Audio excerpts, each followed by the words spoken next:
우리는 오늘 본문 말씀을 통해서 우리의 시각과 또 본질을 보는 능력에 대해서 한번 알아보려고 합니다.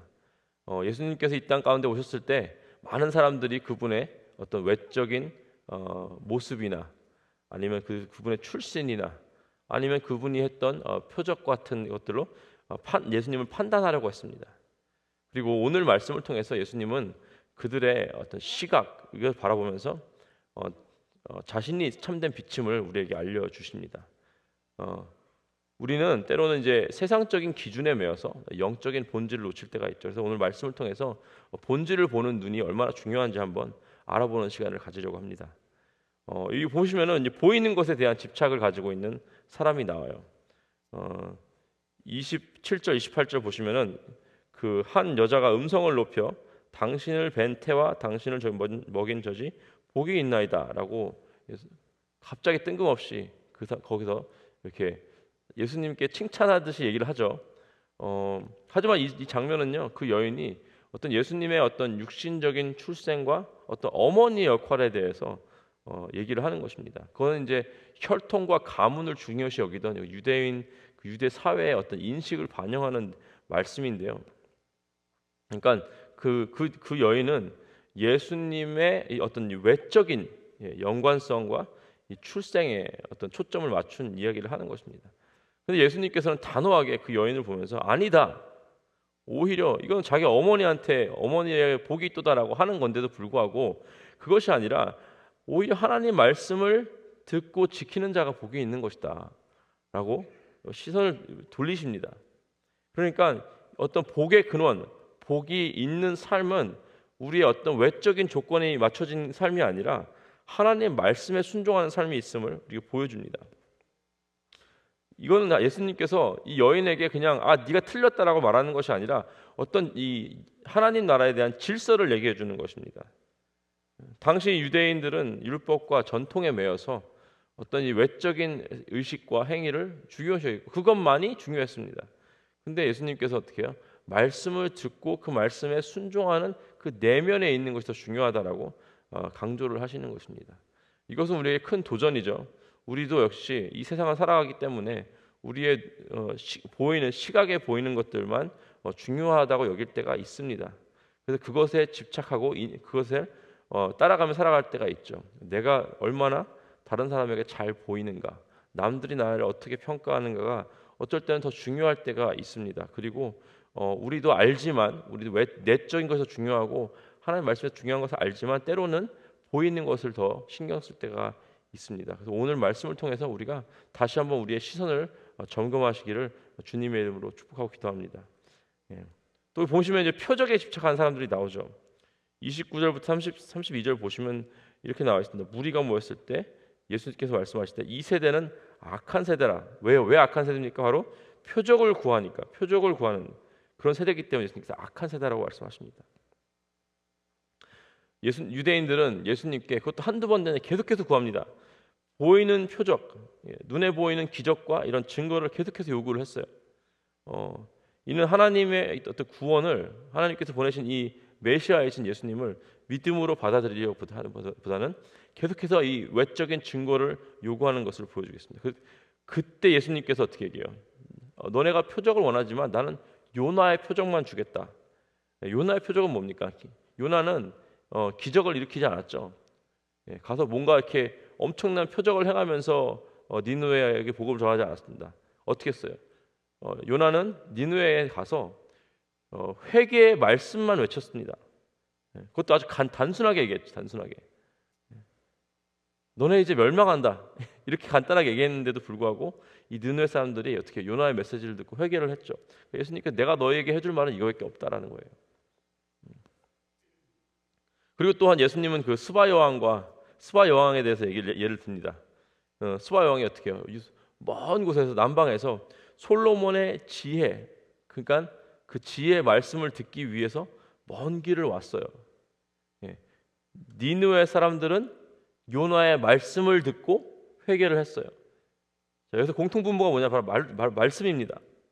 심지어는 이방인들, 스바 여왕과 니느웨 사람들, 이방인들도 하나님의 말씀으로 그 말씀을 듣고 회개를 하면서 변화가 되었는데, 오히려 하나님의 백성이다라고 자부하는 이스라엘 백성은 표적만 구하는 그런 믿음이 없는 태도를 우리가 볼 수 있습니다. 우리가 이렇게 새벽에 나와서 기도를 할 때나 아니면 삶에 급한 일이 있어서 주님 앞에 무릎을 꿇을 때가 있지 않습니까? 근데 기도 응답이 없는 것 같고 좀 더디게 느껴진다면은 그것으로 인해 혹시 믿음이 흔들리지 않습니까? 예. 아니면 때로는 우리가 눈에 보이고 이 만질 수 있는 이런 축복만 추구하진 않는지, 그 외의 것은 별로 중요하지 않다 생각하시는지 한번 돌아봤으면 좋겠습니다. 그러나 예수님은요, 이미 우리에게 말씀과 또 십자가라는 가장 큰 표적을 주셨습니다. 사실상 우리 삶 가운데 하나님이 아무 말씀하지 않으셔도 우리는 그 십자가 하나만으로도 충분하다는 거예요. 예. 그리고 여러분, 기적을 바랍니까? 예수 그리스도의 부활이 가장 큰 기적입니다. 여러분, 두 번째 큰 기적이 뭡니까? 내가 예수 믿은 거예요. 예. 여러분이 예수 믿은 게 여러분의 삶 가운데 예수 그리스도의 부활 이후에 가장 큰 기적입니다. 예. 그러니까 믿음은 이 외적인 증거가 아니라 하나님의 약속을 붙들 때 약속의 근거해야 함을 깨닫으시기 바랍니다. 예. 세 번째는요. 그러면 본질을 보지 못하고 외적인 것만 이렇게 봤던 사람들이 있고 표징을 구했던 사람들이 있어요. 그러면 본질을 보려면 어떻게 해야 되느냐? 예수님께서 또 말씀해 주십니다. 33절, 34절까지. 여기서 보시면 이제 이렇게 나와 있죠. 누구든지 등불을 켜서 움속에서 말에 두지 않고 등경 위에 두나니 이는 들어가는 자로 그 빛을 보게 하려 함이라. 예. 자, 예수님은요, 이 등불의 비유를 통해서 우리가 본질을 보는 것이 중요하다라고 말씀해 주십니다. 그리고 그 빛이 누구냐? 바로 예수님이시죠. 예수님이라는 등불이 우리한테 있다면은 우리는 어두운 눈으로는, 육적인 눈으로는 보지 못하는 본질을 보게 됩니다. 그러니까 예수님께서 더 삶 가운데 높이 들려진다면 우리는 더 많은 것들을 영적인 눈으로 바라볼 수 있게 된다는 것이죠. 우리가 육적인 눈만 있다면 우리는 육적인 것만 보이게 되어 있습니다. 영적인 눈이 있다면, 예수님이 우리의 등불이시라면 우리는 영적인 것이 보이게 된다는 것입니다.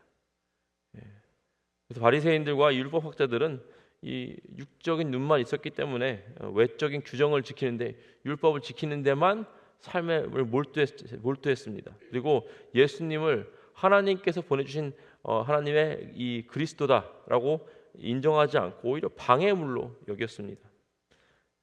그들이 어떻게 왜곡된 시각과 육적으로 국한된 시각이 그들의 삶의 어떤 방향과 또 결과가 돼버리는 것입니다.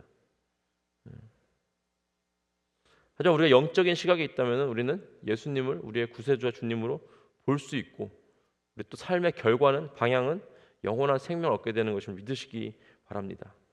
우리에게는 두 가지 눈이 있어요. 그러니까 그 육적인 눈과 영적인 눈이 있습니다. 그러니까 근데 예수님을 믿고 영적인 눈이 뜨여졌다 하더라도 우리는 너무나 자주 이 세상을 바라볼 때 영적인 눈으로 보는 것이 아니라 육적인 눈으로 바라볼 때가 많이 있습니다. 그래서 35절 보시면은 그러므로 내 속에 있는 빛이 어둡지 아니한가 보라. 이 36절에 내 몸이 밝아 조금도 어두운 데가 없으면 그 등불이 빛을 너희 비출 때와 같이 온전히 밝으리라 하시니라. 그러니까 우리가 어떤 눈으로 세상을 바라보는지 우리가 늘 점검하고 살아가야 된다는 것이죠. 육적인 눈을 뜨고 바라본다면은 우리는 육적인 것, 그러니까 뭐 세상의 어떤 유혹과 아니면 뭐 보여지는 것들, 돈, 권력 이런 것에 시선을 고정할 수밖에 없습니다. 근데 영적인 눈을 뜨고 본다면은 예수님을 바라보고 그분의 말씀을 귀를 기울 수가 있고 그분의 빛이 우리의 삶을 충만하게 해주신다는 것이죠. 이것은 단순한 이 비유가 아닙니다. 좋고 나쁘를 그 이상의 하나님께서 실질적으로 우리가 그 빛의 자녀로 살아갈 수 있게 하기 위한 이 초대인 거죠. 여기 34절 다시 돌아가서 보시면은 이렇게 나와 있어요.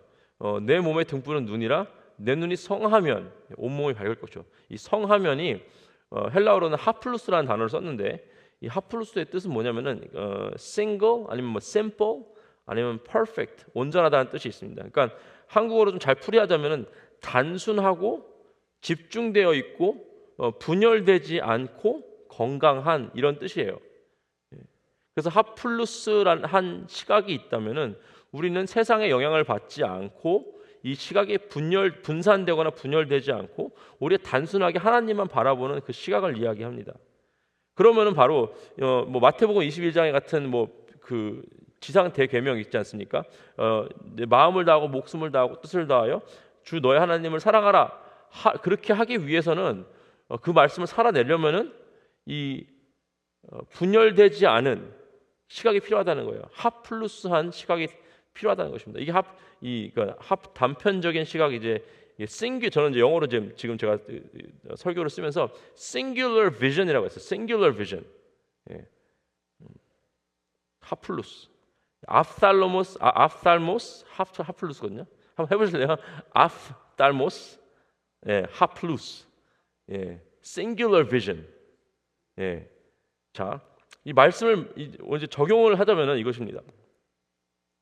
내 삶에 펼쳐지는 일들을 바라보는 나의 시각으로 인해서 내가 만약에 하나님을 조금 더 사랑하게 되고 하나님을 조금 더 신뢰하게 되고 내 이웃을 더 사랑하게 되고 섬기게 된다면, 그러니까 나의 그 시각으로 인해서 나오는 결과가 그런 것이라면은 우리는 그 시각이 그 바라보는 우리의 시각이 앞달모스 하플루스, 그러니까 싱귤러 비전, 하나님 바라보는 시각이라는 것입니다.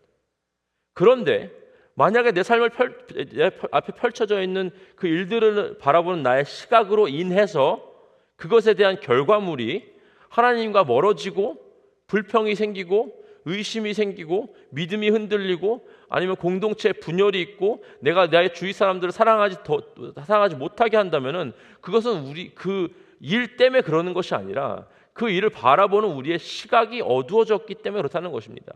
육적인 시각으로 바라봤기 때문에 결과물이 이런 것이라는 것이죠. 그러니까 문제는요, 우리 삶의 상황이 아니라는 것입니다. 문제는 우리 앞에 놓여져 있는 문제가 아니라는 것입니다. 우리의 가장 큰 문제는 우리 앞에 놓여져 있는 그 상황을 어떤 시각으로 바라보는지, 육적인 시각으로 바라보는지 아니면 분열되지 않고 하나님께 집중된 영적인 시각, singular vision, 앞달모스 하플루스로 바라보는지가 중요하다는 것입니다. 사랑하는 성도 여러분, 오늘 하루 여러분의 삶을 바라보는 눈이 영적인 시각이 되기를 기도합니다. 예. 앞살모스 하플루스로 여러분의 삶을 바라보면서 영적인 왜곡되지 않은 분열되지 않은 그 시각으로 여러분의 삶을 해석하시길 바랍니다. 그래서 그것의 결과물이 하나님을 우리의 마음과 정성을 다해서 사랑하는 그 마음과 삶의 자세, 그 결과물이 주님께 더 신뢰하고 의지하는 그런 우리의 마음, 그 결과물이 우리의 주변에 있는 우리 사랑하는 형제 자매를 더 사랑하고 공동체를 살리는 그런 나의 삶으로 이어지기를 여러분 주님의 이름으로 축복하고 기도합니다. 기도하시겠습니다. 하나님 감사합니다. 우리가 예수 그리스도라는 등불을 우리 삶 가운데 더욱더 환히 밝히며 이 세상을 우리의 육적인 시각으로 해석하는 것이 아니라 하나님 영적인 주님께서 주시는 흔들리지 않는 그 싱귤러 비전으로 우리가 해석할 수 있도록 하나님 인도하여 주시옵소서. 우리 앞에 있는 어려운 상황들이 문제가 아니라 하나님 그것을 바라보는 우리의 시각이 잘못됐다는 사실을 깨닫게 하여 주시옵시고 하나님 우리의 삶의 모든 것들, 모든 문제들을 해석하는 정말 귀한 영적인 눈이 오늘 더 밝게 띄어질 수 있도록 하나님 인도하여 주시고 함께하여 주시옵소서. 감사하며 우리 주 예수 그리스도의 이름으로 기도했습니다. 아멘.